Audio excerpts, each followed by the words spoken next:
Hey there, hi there, everybody. My name is Jamie, and I can't play guitar. Welcome to the broadcast today. If you're watching, we have a doozy for you. Sorry, we just had to finish up in the restroom there. But we've got some videos to watch. Like usual, we've also got our guitar here and our bass here, like usual. Welcome. If you're doing well, that's good. If not, we hope this can cheer you up. We've got a lot of stuff on deck for you today. We're going to watch some videos first. This is the Daily Hangout. I can't play guitar. My name is Jamie, and if you are here to hang out with us, we really appreciate it. What we like to do here every day, and we're giving you the rundown right now, is we like to go over some different videos that are interesting to us, kind of chat about them, give you our thoughts, allow you to share your thoughts as well in the comments, and we can all talk back and forth. And then after that, we play guitar, we play bass, and we learn how to do so. I actually started streaming because I didn't know how to play guitar, and it was a good excuse to give myself a block of time every day to just sit down and play. So we try and play guitar specifically for at least half an hour every day, and we try and make that part of the stream. So you don't have to do that if you don't want to. We try and keep it pretty low key so it's not too distracting from the broadcast. But if you'd like to hear it, if you'd like to ask some questions about anything we're using, definitely feel free in the comments. We're going to kick it off with some videos that are in the description down below. The first video we're going to watch is HEB, a company, why they're successful. It's a Texas store. I'm actually not familiar with it, but it's by Company Man. Pretty excited about that. Then we also have Capitalism versus Green Energy. Green energy is cheaper, so why aren't we using it? By Second Thought. We're going to take a look at that one. And then a channel staple at this point, Modern NBA, has a video called Why Football is Bad Business. We've also got a few others queued up. Answer in Progress, Why America is Addicted to Cars. When the thumbnail says we have trains no one uses. And then we're going to learn some guitar and bass.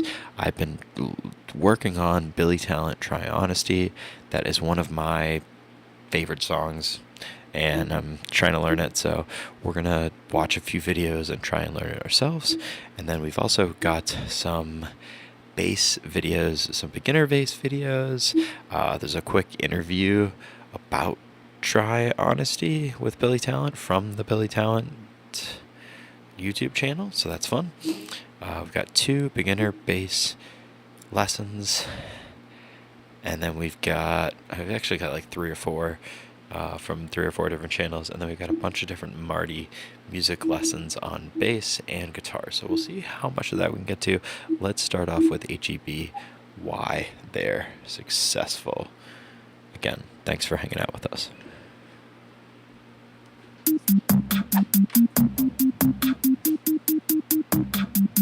HEB is a sizable chain of over 420 stores. Their $34 billion in sales each year ranks them among the top 10 biggest chains of grocery stores in the United States, store, okay. Which is obviously impressive in itself. But there are 2 factors that makes this extra impressive. For one, they have been privately owned for the entirety of their almost 100 and... By the way, I am Canadian, and if you're Canadian, we've got some Pink Crush here, which is cream soda. Fucking amazing. Let's get back to it. 20-year existence. Oftentimes, companies of this size have relied on public stock offerings as a way to raise money, and that helps them grow so large, but HEB has been successful enough to do it through reinvesting profits and taking out loans. It really is uncommon for a private company to grow this big. In fact, Forbes ranks them as the 5th largest private company in the country. The other reason their size is so impressive is because HEB isn't found throughout most of the country, only in one state as a matter of fact. If you live in any other state that isn't Texas, there are no HEBs near you, and there's a fair chance that you've never even heard of them. The only exception is Mexico. In 1997, it's believed that they took notice of the lack of supermarkets down there, saw it as an opportunity, started opening stores, and have since opened about 50 of them throughout the country. Already, I hope you'll agree that this is sounding like an interesting story, and I promise you, it is only the beginning. So for this video, I want to talk about HEB while highlighting what I believe to be 7 of the biggest reasons behind their success. First off, I'm going to talk about the Butt family. That is the name of the family that started HEB back in 1905 and has continued to own and operate it ever since. According to Forbes, they are the 15th richest family in America with a net worth of over $17 billion. There is so much unusual stuff happening here. For example, unlike most of the companies I feature on this channel, especially the ones going back over 100 years, HEB was started by a woman. Her name was Florence Butt. She was living in Memphis, married to a pharmacist, and had 3 sons. Tragically, all of their lives changed when her husband developed tuberculosis. He was unable to work, and the family moved down to Texas because of the drier climate, and Florence was forced to find a way to support everybody. So they rented a property where the second floor was a typical family home, and the first floor was an old 750 square foot grocery store. She borrowed $60 from some relatives back home, used it to stock the store with groceries, and with the help of her 3 sons, went on to operate a very modest retail business. They attracted customers by offering free deliveries of the items. Typically, they were transported by one of her sons in a wagon. In 1919, the youngest of those sons, named Howard, took control of things. Then in the 1920s, they opened their second store, followed by 3 more that were acquired with a $38,000 loan, and by the end of the decade, they had opened almost 20 of them. In the 1940s, they opened the first ever store that actually used the name HEB. The previous ones were named after the father that had tuberculosis. And by the way, if you watch the commercials, you might think that HEB stands for Here Everything's Better, but that's just marketing. It was originally named after the leader of the company, Howard Edward Butt, who was actually in charge for over 50 years, transforming the company over that time from a single store into a sizable chain with sales of over $200 million a year. And even then, for the next 20 years, he continued to serve as chairman of the company until he died when he was 95 years old. Going back, his replacement CEO in the 1970s was his son, Charles Butt, who had been working with the company ever since he was a child. Amazingly, Charles has also been serving in that role for over 50 years now, transforming the company from that $200 million in sales to the $34 billion. Think about that. This company has been around since 1905 and has only had 3 different leaders, each of which came from a different generation of the Butt family. So it's hard to dispute that this family has been a major part of their success. Another major part of that success has come from their employees, or as they like to call them,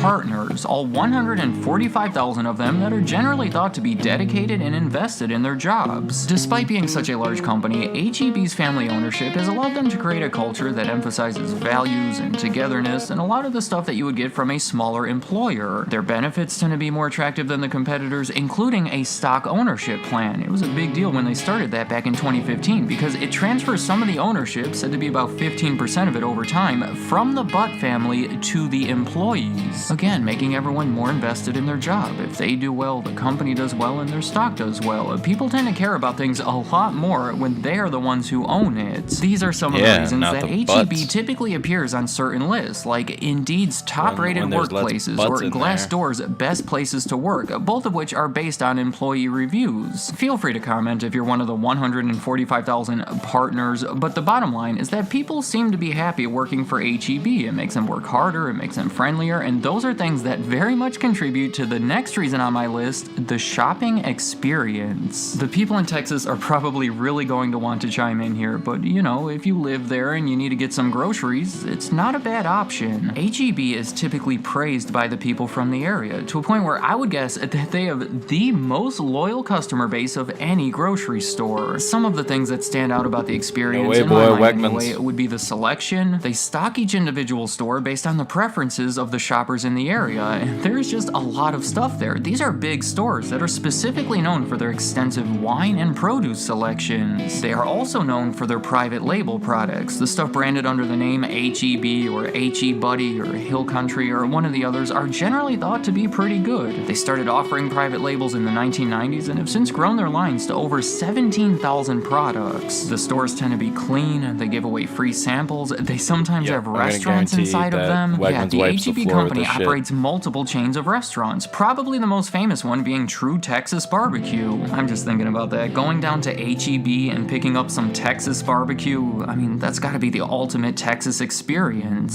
Speaking of Texas, I do think that their narrow market has played a big part in their success. I believe that the only time they ever attempted something in another state was in the 1990s when they opened a store in Louisiana and shut it down a few years later. As far as I could tell, there are no immediate plans to expand anywhere else because there are major advantages to staying contained in your own familiar area. Again, customer loyalty, there's name recognition, distribution, advertising, it's a long list. And Texas is a fantastic place for it because Texans tend to have a lot of pride in their state, and H-E-B takes full advantage of that. I challenge you, just go to their website and count how many times you see the word Texas. They sell a lot of products with ingredients proudly sourced from Texas. They sell Whataburger products, which is a fast food chain very much associated with Texas. They even sell tortilla chips that are shaped like Texas. In fact, you might want to pick up some of those too if you're really going for that ultimate Texas experience. What more can I say? H-E-B is a Texas brand, and in many cases, the pride that people have for Texas transfers over to H-E-B. I am going to stop saying the word Texas for a while as I talk about my next reason, their online operations. I don't have too much to say about this one, but H-E-B has invested quite a bit in e-commerce type things and have seen results from it. In 2012, they launched their website, with their first ever sale from it being a custom cake that someone ordered and then came into the store to pick up. 3 years later, they started their curbside pickup service, where that same cake could now be delivered to someone's car in the parking lot. 3 years after that, they acquired a food delivery service called Favored Delivery and announced plans to open a fancy tech facility in Austin. In 2022, based on a poll of 3,000 people asking about their e-commerce preferences, H-E-B ranked number 1 above Amazon and Walmart and all of the others. My next reason behind their success would be charitable efforts. They have so many different programs that are meant to benefit certain groups of people or the community or victims or whatever. I'm not going to go through all of it in the interest of time, but a few of the categories that stick out would be stuff supporting education, such as the Excellence in Education Awards, where they give away $700,000 in cash prizes to educators each year. Disaster relief has been a big one. In 1933, there was a big hurricane that hit Texas, and they kept their stores open to provide food and supplies to the people that needed it, and ever since, they have been donating money and providing food and water whenever a hurricane hits, such as Harvey in 2017. I should mention they also donated millions of dollars to support local businesses during the pandemic. Probably their biggest charitable effort has been their commitment to donate 5% of all pre-tax profits to charity. Do you remember in the beginning when I said it was impressive that they've grown so large by reinvesting their profits? Well, the fact that they've been donating 5% of them right off the top makes that even more impressive. And obviously, all of these efforts give them publicity and grow loyalty because it makes them look good. My final reason behind the success of H-E-B would be their additional concepts. And by this, I mean that the H-E-B company doesn't just operate the basic H-E-B stores. They have so much more going on. Going all the way back to the 1920s, one of their first attempts ever to expand was by opening a feed store, of all things, that quickly failed. In the 1930s, they bought a canning company that was actually used to provide food to the US military during World War II. They went on to own bakeries, milk plants, ice cream plants, but as far as other store concepts, they used to operate one called H-E-B Pantry. It was like a similar idea to H-E-B, but with a much more limited selection. It was a chain that grew to more than 35 of them before shutting down in the early 2000s. Another big one would be Video Central. It was a chain of more than 30 video rental stores that they sold in 1994 for $30 million.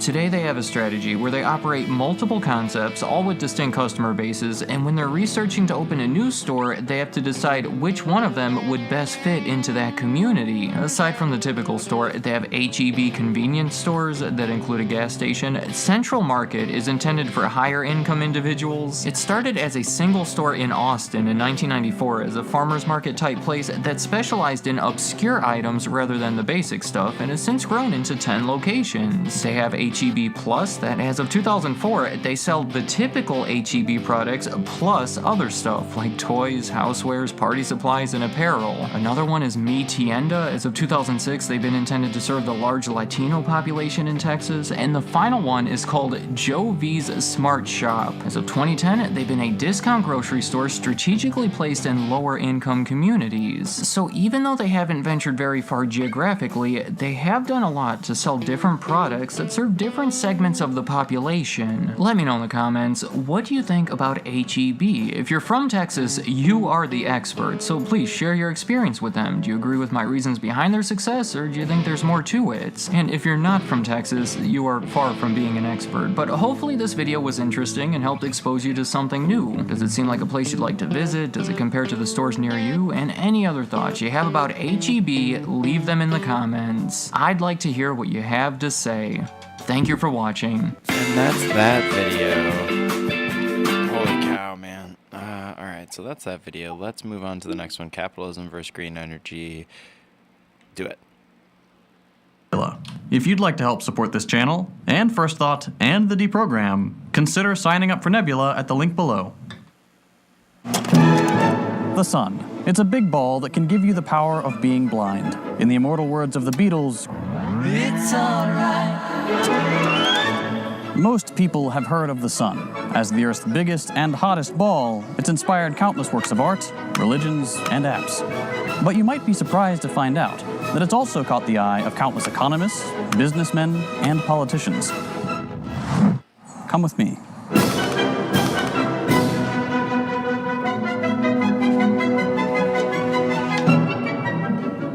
Graph time. Today we're talking about renewables, specifically solar energy. It comes from the sky, but it's not exactly rain. It's something else entirely, and until recently, it used to be expensive. For a long time, reducing the cost of renewables has been one of the main goals of the sustainability movement. And sure enough, here's the price of solar energy over the last 50 years. And now, here's that same information in context. Over the past half-century, solar has become cheaper, in most places around the world, than oil, gas, nuclear, and even coal.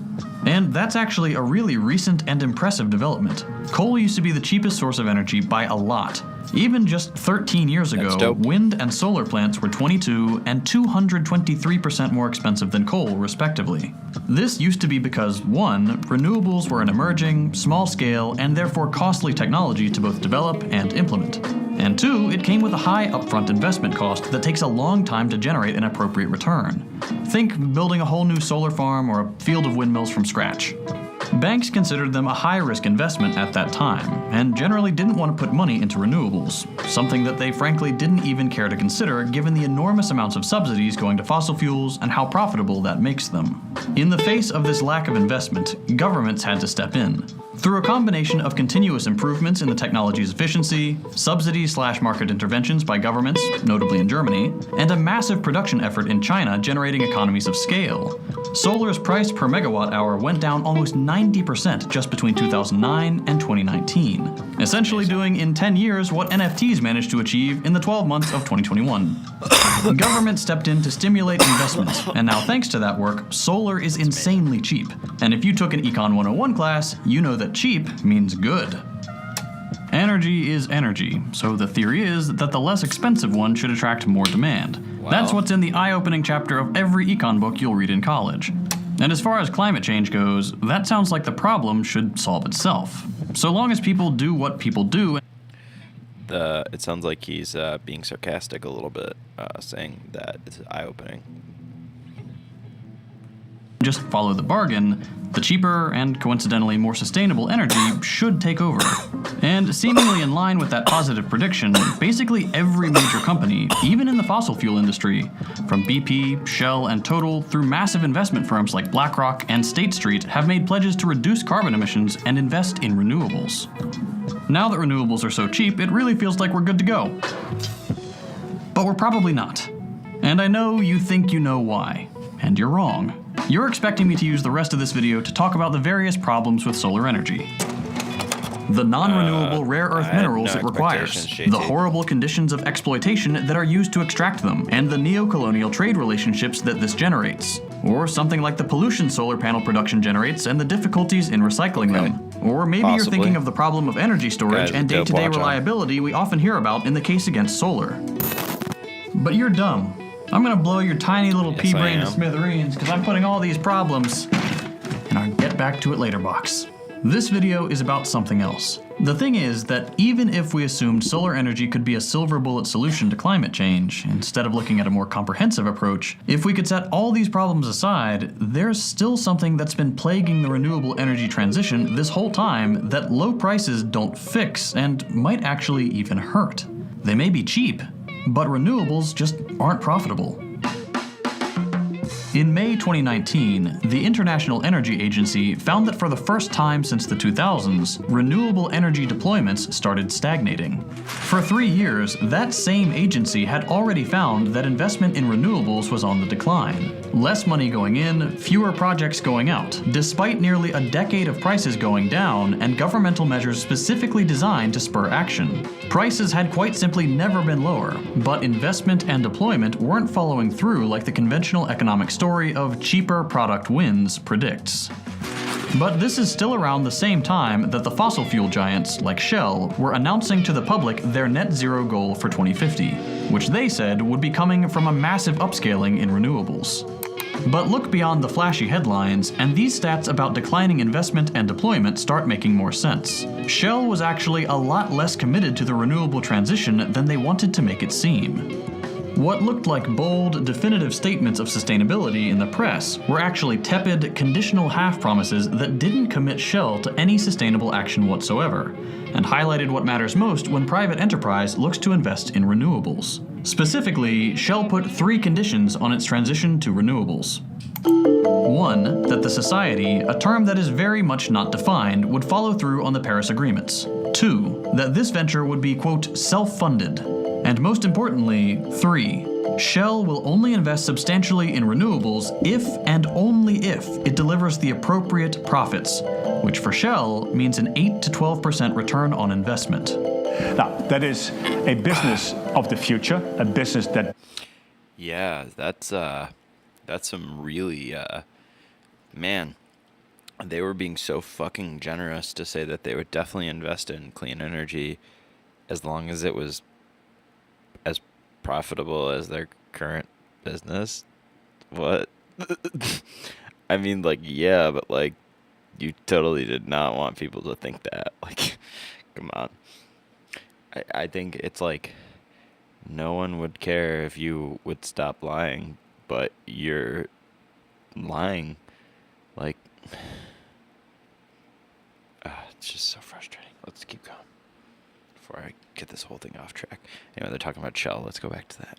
Doesn't really exist at this point in time, so that's why we want to move cautiously, and we will only ramp up this business as we see these proof points of an 8 to 12% return come through.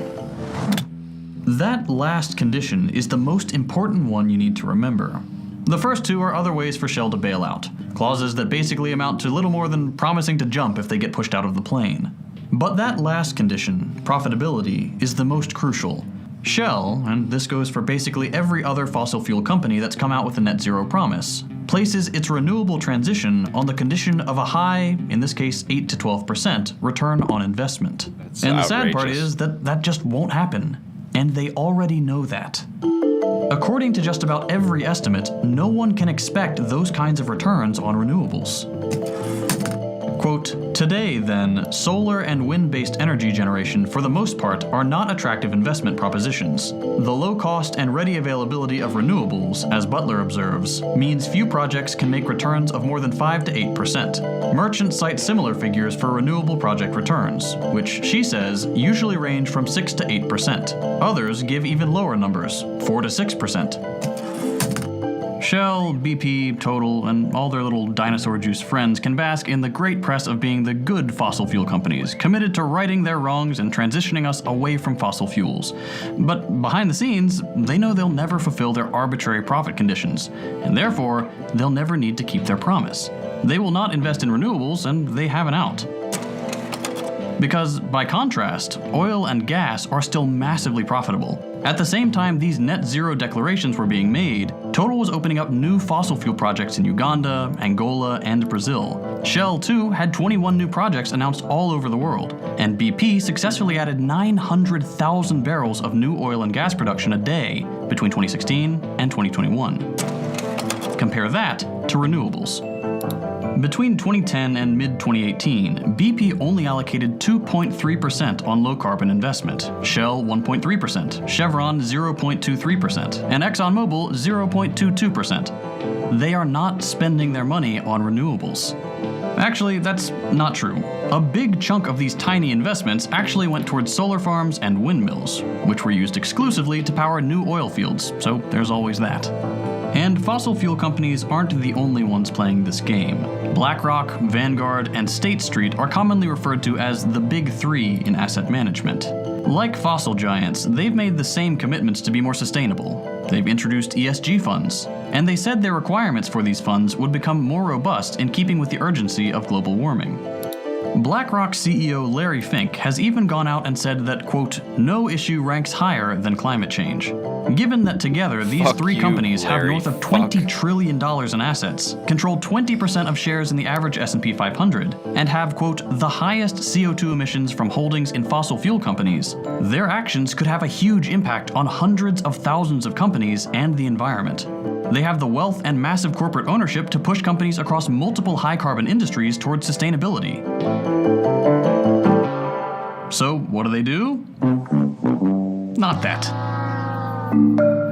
A 2022 study of the actions of the Big Three asset management firms found that, quote, the Big Three, much more often than not, oppose rather than support shareholder resolutions aimed at improving environmental governance. Notably, this is even the case with the Big Three's environmental, social, and governance funds. A more fine-grained analysis shows that the combined voting decisions of the Big Three are more likely to lead to the failure than to the success of environmental resolutions, and that whether they succeed or fail, these resolutions tend to be narrow in scope and piecemeal in nature. To summarize this whole chapter, fossil fuel companies and massive firms that control entire chunks of the economy do not care about sustainability. As much as they may send out press releases or get quoted in major news outlets for saying they think the Earth is good, they are guided by one thing only: profit. It's not just greenwashing. It's not just like bad CEOs who need to be swapped out with nice CEOs. It's what the greater economic system demands. Under capitalism, production is always initiated on the basis of prospective profit. Unlike what liberal economists might tell you, it's profit, not price, that matters to our economy. Without profit, things don't happen. So while cheap solar is cool, it doesn't automatically come with the promise of change. Cheaper prices are good for consumers, but a good is only worth producing if the margins are also good for the seller. And in the world of renewables, the International Renewable Agency found in 2018 that, quote, the margins are increasingly narrow. There's just no money to be made in renewables, and that's enough for investment and deployment to stall. More than any of the other qualms we might have with solar, it turns out this completely arbitrary limitation, the ability for a few to enrich themselves in the transition process, may actually be the biggest roadblock to a more sustainable energy production system. It's not enough that we need to release fewer greenhouse gases in the atmosphere. It's not enough that it's now cheaper and easier than ever to do so. It will not happen unless someone finds a way to make money off it. And that's just sad. And do you want to know how I know this transition won't happen just because of cheap solar prices? Beyond all the evidence I just cited of what companies are doing right now, the reason the transition to renewables isn't happening is because of one incredibly simple word: exploitation. Okay, folks, we are going on a detour. I'm about to summarize this book way too quickly. To understand our predicament with transitioning from fossil fuels to renewables, we can look at how we transitioned power sources during the Industrial Revolution. Back then, we went from water power to steam power, meaning we started using fossil fuel combustion to power stuff. While flowing water and fossil fuels each had their own advantages, the main one for fossil fuel power was that you can use it to make a box of fire, and it'll make a train move. But that's about it.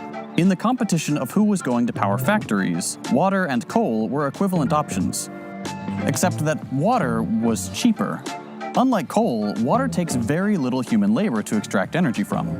And given that it can produce as much power as steam, that waterfalls were abundant, and that it was cheaper, if we are to trust liberal economists, history should be that steam, and therefore fossil fuels, would only have limited applications in things like transportation. But overall, water should have dominated industrial production.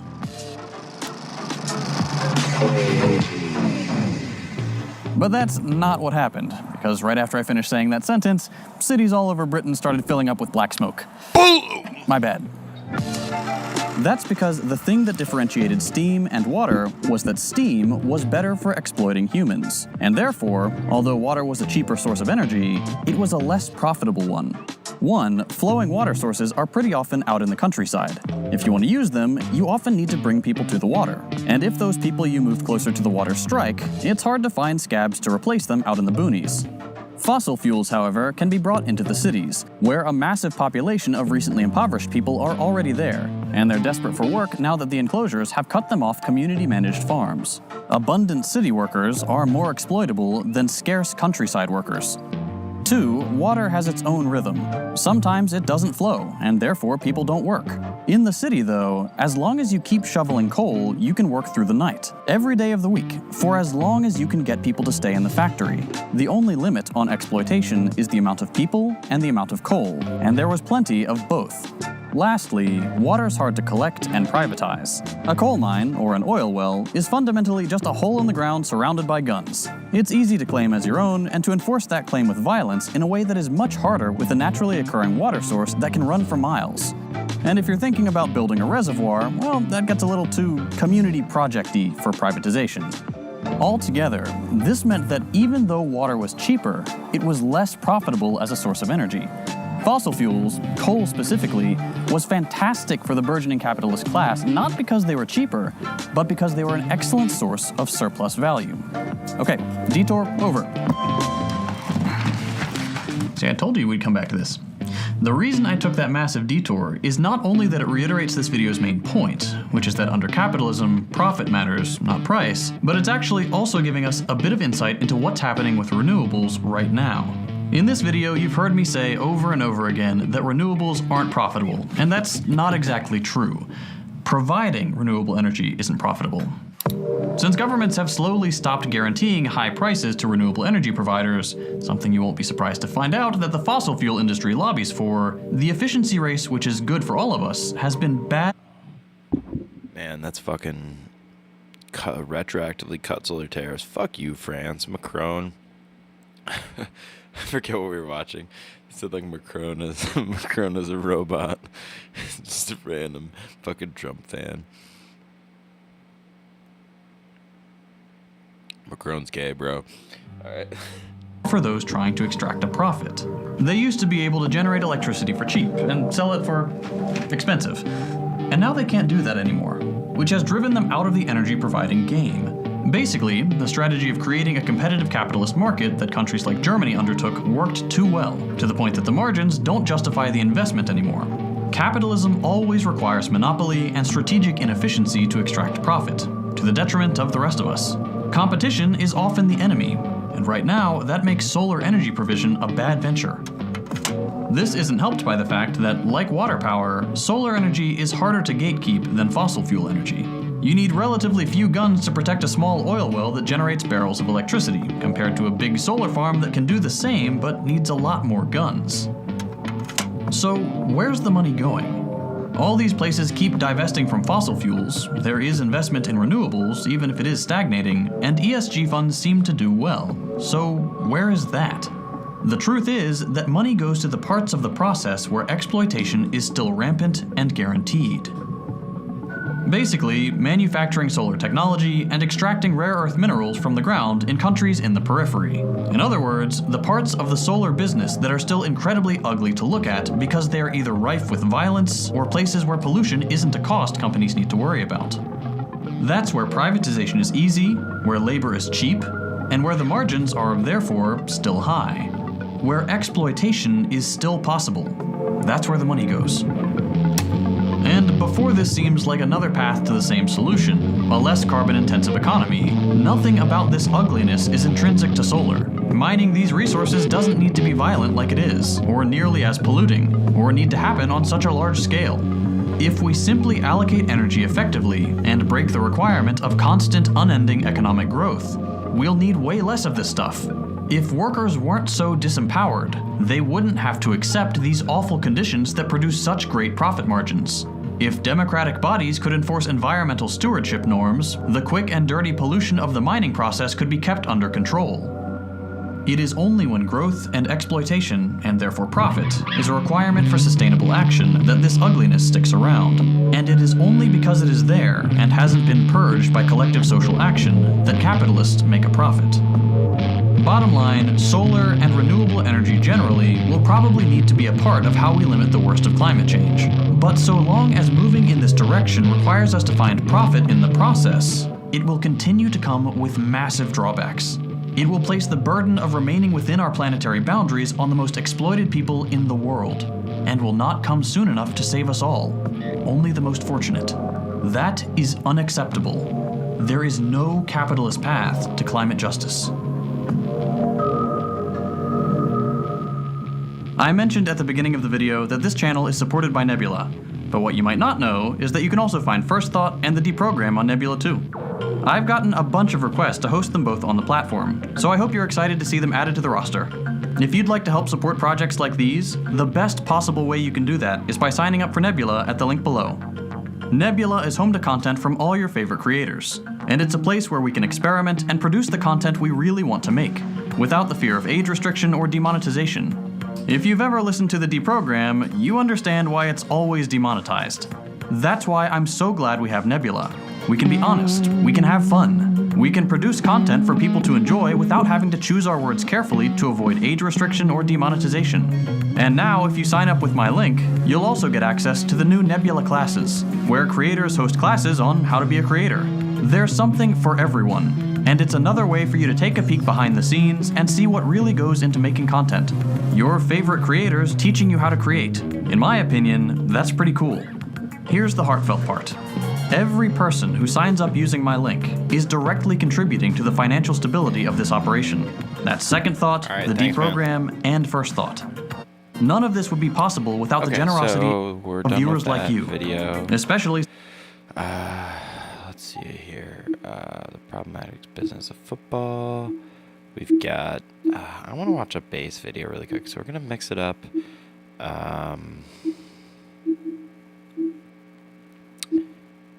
And we're going to watch Beginner Bass Lesson 1.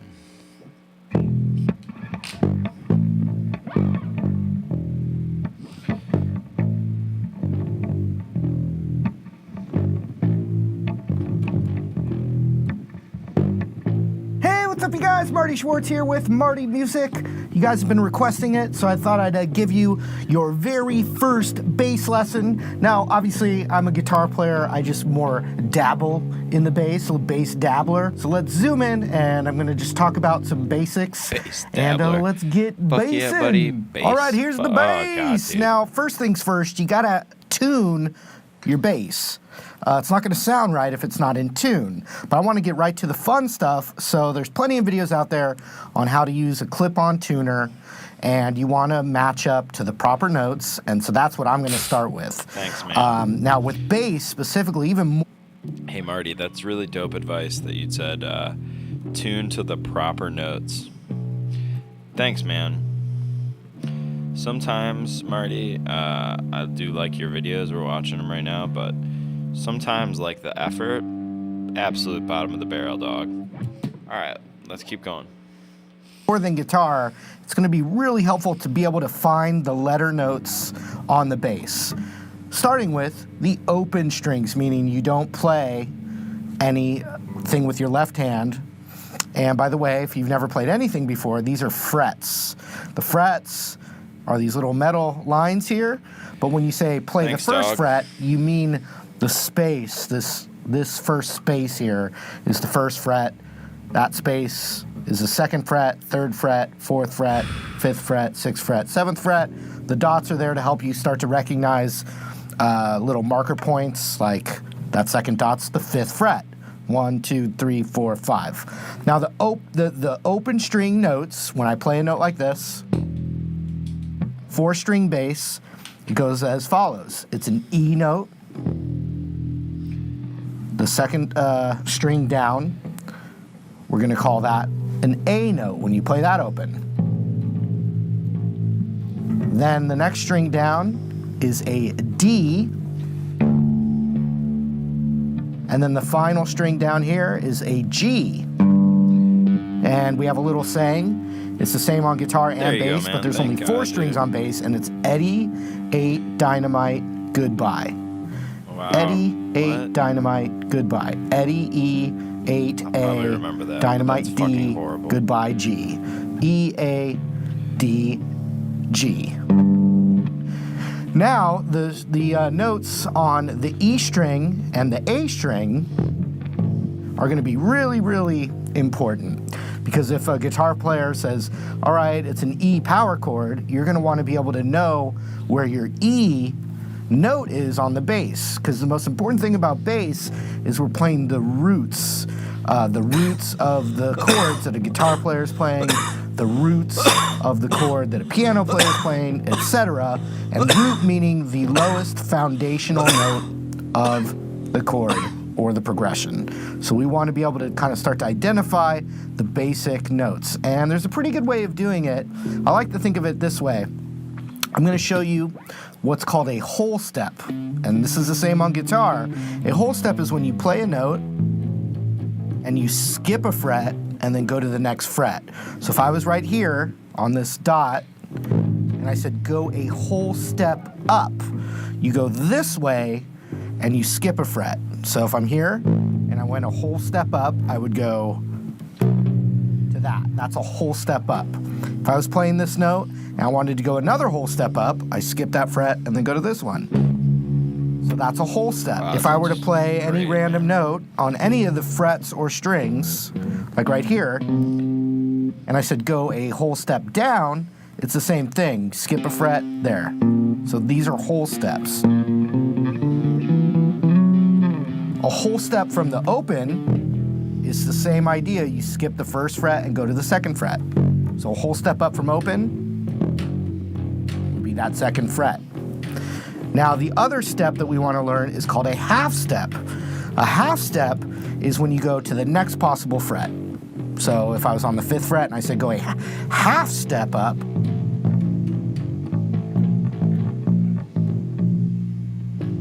if I said go a half step down, another half step down, All right. This about a whole is- step I down. don't know how informational this is for me. and then how about a half step down?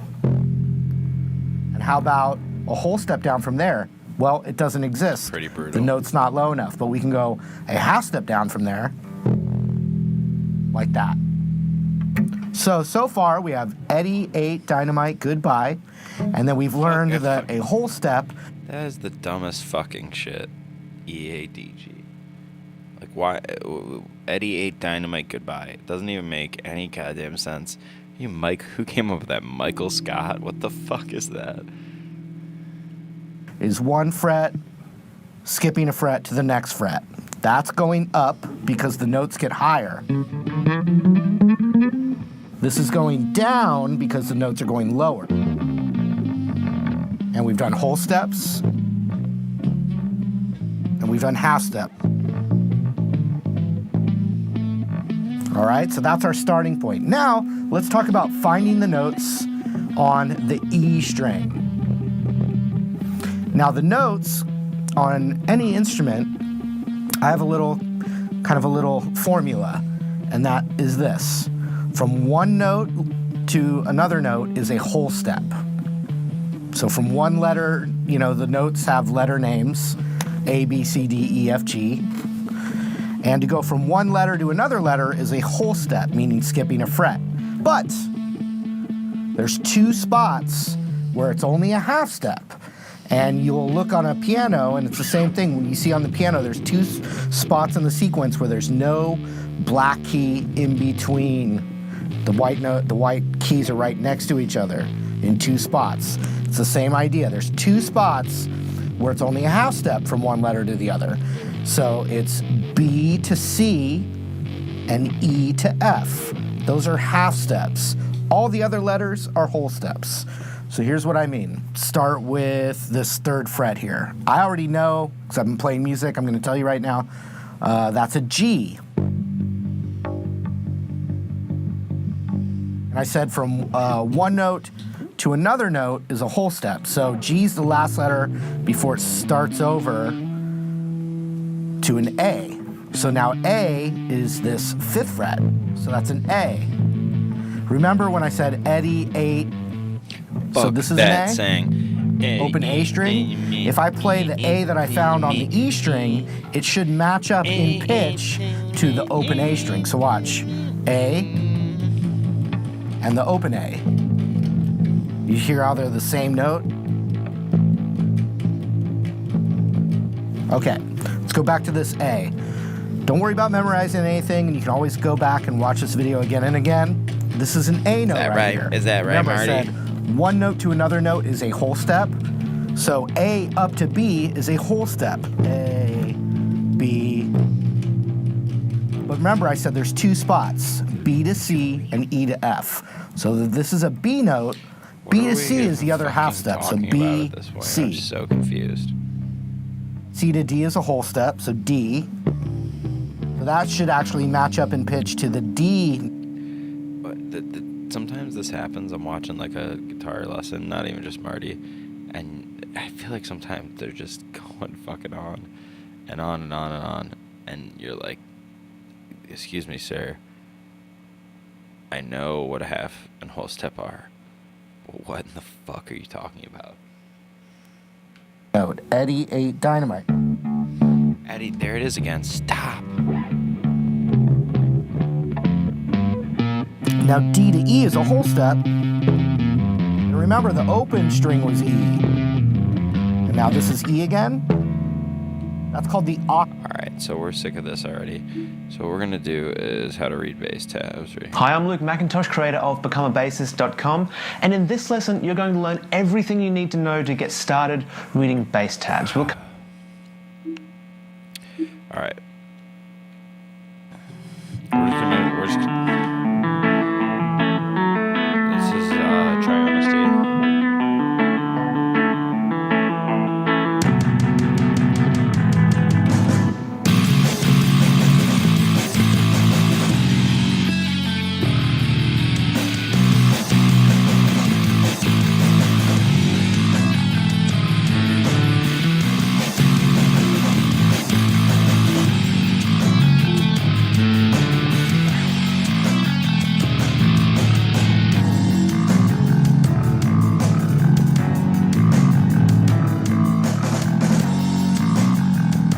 Oh, that's a cool sounding bass line. Jew.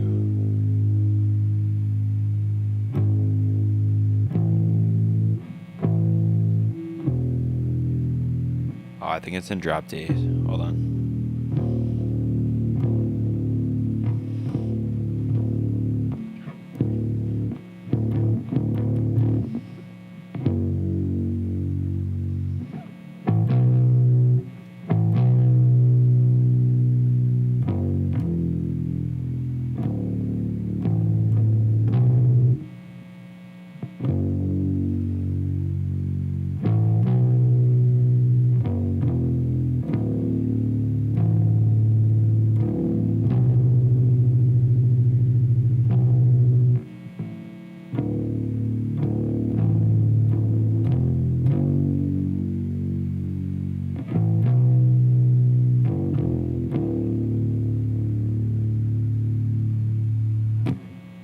That's fucking fun.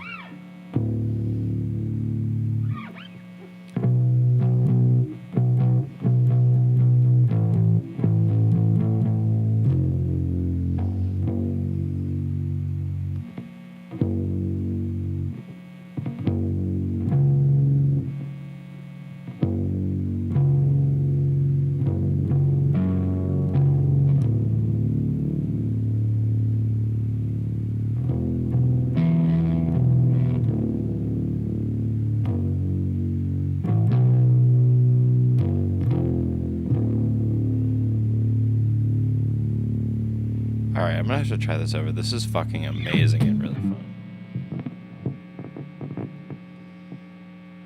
Again, we're playing the Try Honesty bass tabs. Here we go.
I think, I don't know. Well, let's try.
a killer bass tab.